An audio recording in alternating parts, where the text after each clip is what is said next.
Porsche's Macan is no stranger to success. From its debut, it has been a benchmark in the compact luxury SUV space.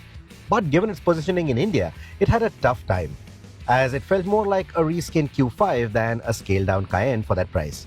But now it's gone fully electric, so the chances are probably better. But does it really have that Porsche edge, or is it just an Audi Q6 e-tron in a Stuttgart suit? Let's find out. Now, we recently drove the Audi Q6 and the SQ6 e-tron, and I was pretty impressed with the vehicle. After a long time, it felt like Audi had delivered something that felt completely new, completely purposeful, not something that was an evolution of an existing product. And it isn't hard to see why. They had all the technical help and support that they needed from Porsche to create that premium electric platform, which is why the Q6 is so good. But in fact, it turned out to be so good, I started wondering, do you even need to stretch to a Macan now that even the Macan has gone all electric? Well, that's exactly what we are here to find out. Porsche said, why don't you just come over to Dubai, drive the car, and find out for yourself if it has the Porsche edge or not. So let's do just that. At first glance, the Macan Turbo EV is unmistakably Porsche. Its design philosophy leans heavily on elegance rather than excess. Well, in my Audi review, I also said that I think the Q6 or the SQ6 actually looks better than the Macan, which I still stand by. I think in certain angles it still looks quite nice, but that can be a bit too radical for a lot of people. For the traditionalists, you're going to love the typical silhouette that you get with the Macan. It's a typical Porsche silhouette. The low-slung front, the iconic quad LED headlights, and a clean rear fascia. It's all very Porsche. And that I quite like. And like I said, the overall silhouette, the lines, the shape, everything clearly tells you it's a Porsche.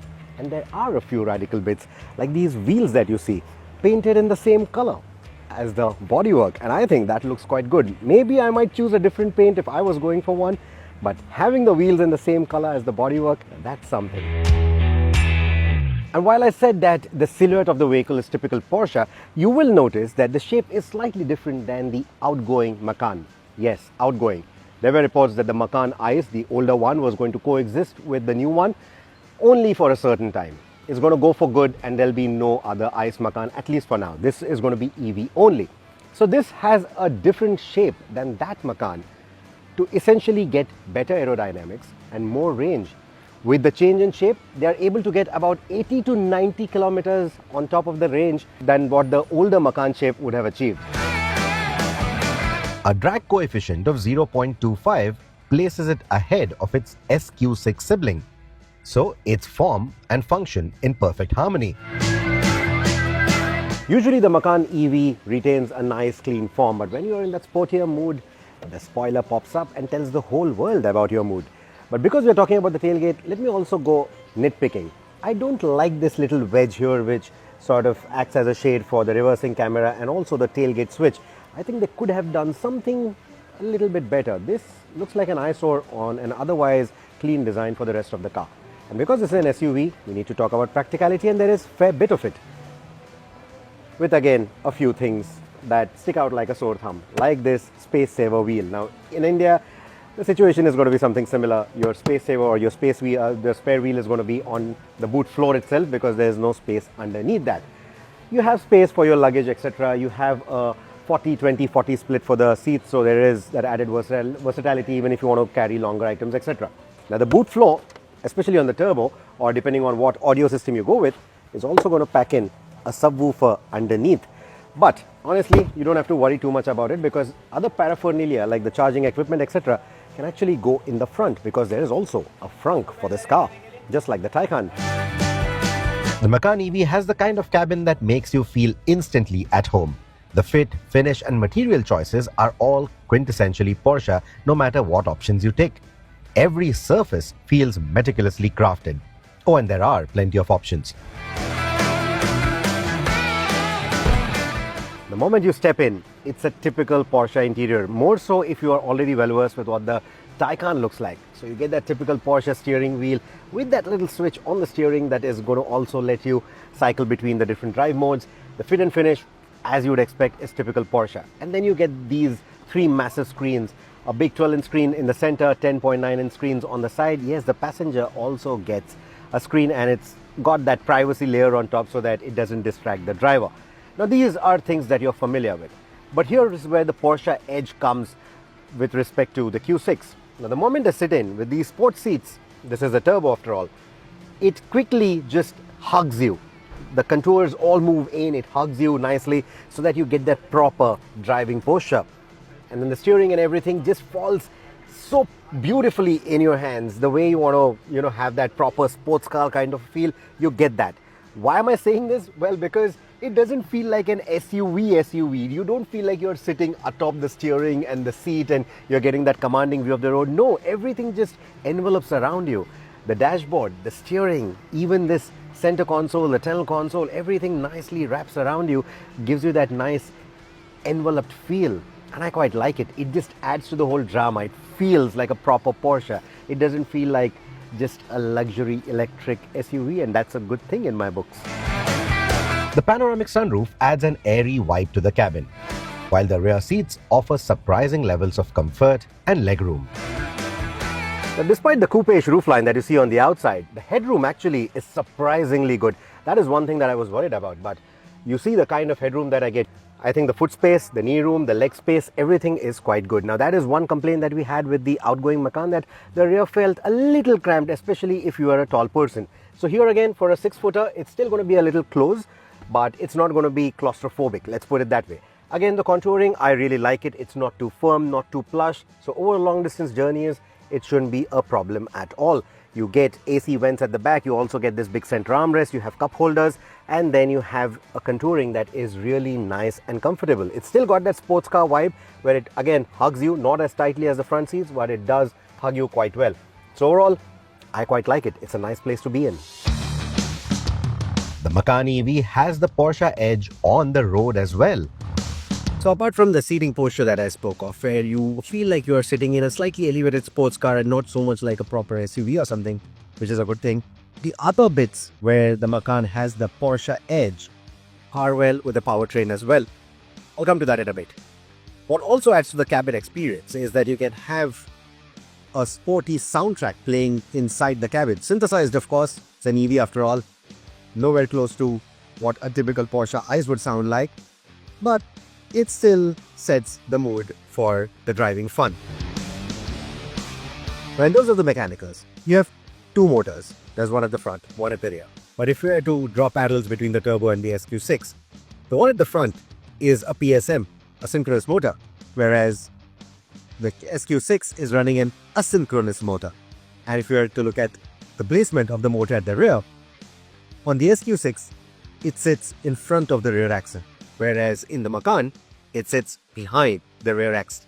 It is to sort of get better weight distribution, mimic the effects of what you get with a 911 essentially, right? So that is what they are going with here. What you also get is a single step transmission, unlike the two-step that you get in, say, the Taycan. And the tuning of the motors, the way they put down power, all of that, the torque vectoring, which is only on the turbo, all of that is also very differently tuned than the Audi to give you that performance edge.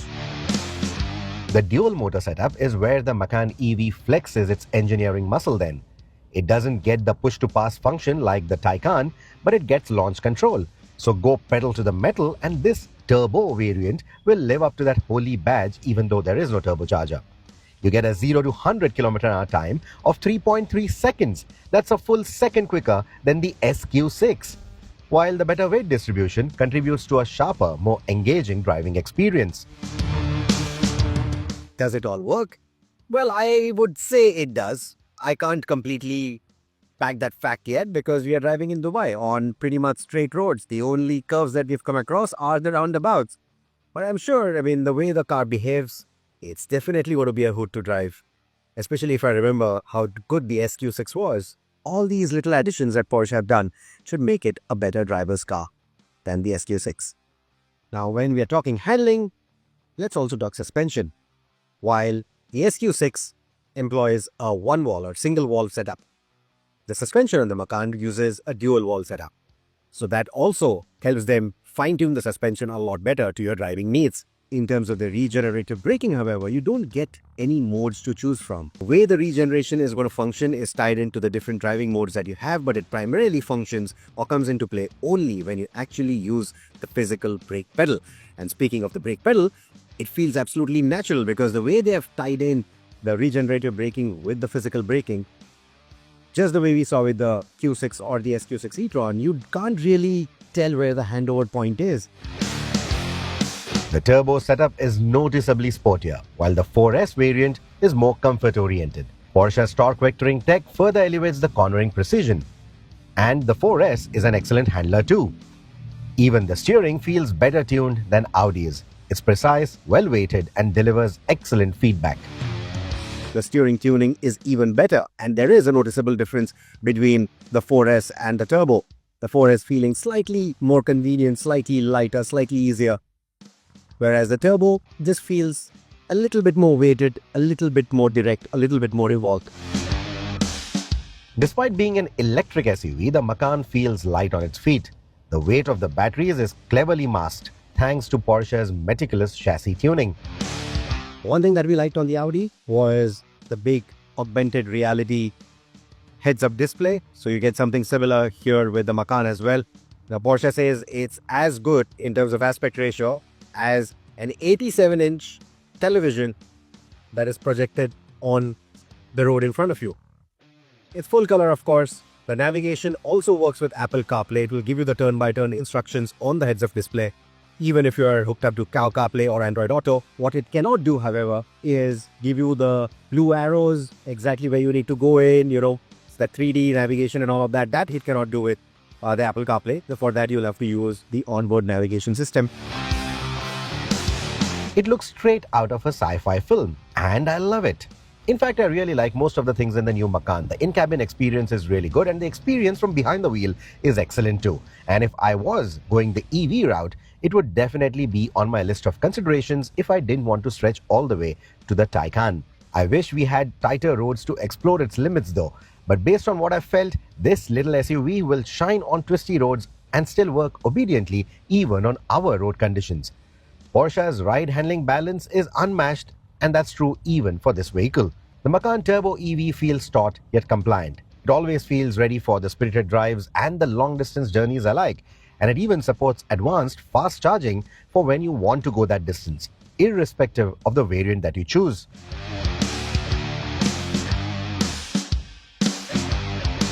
Let's sum it up then. I said in my Q6 review that if you were to just settle for the Q6 or the SQ6, it's just fine because it's a really, really good car. However, if you're willing to stretch to the Macan, it could make a lot of difference. Yes, on paper, if you were to compare the SQ6 to the Turbo, all those little enhancements that the Porsche brings to the table may not sound like big. But if you're a driving enthusiast, you'll know exactly how big they are. It may seem like a small edge, but the moment you get behind the wheel, you understand that that edge, that advantage is huge. Any driving enthusiast is going to appreciate each and every meticulous detail that has gone into the Macan over the SQ6. And at 1.6 crore rupees, a car that does 0 to 100 in 3.3 seconds? Tell me another car that does that at that price point. I can't think of any. I think this is damn good value for money, especially when you get this badge for that money.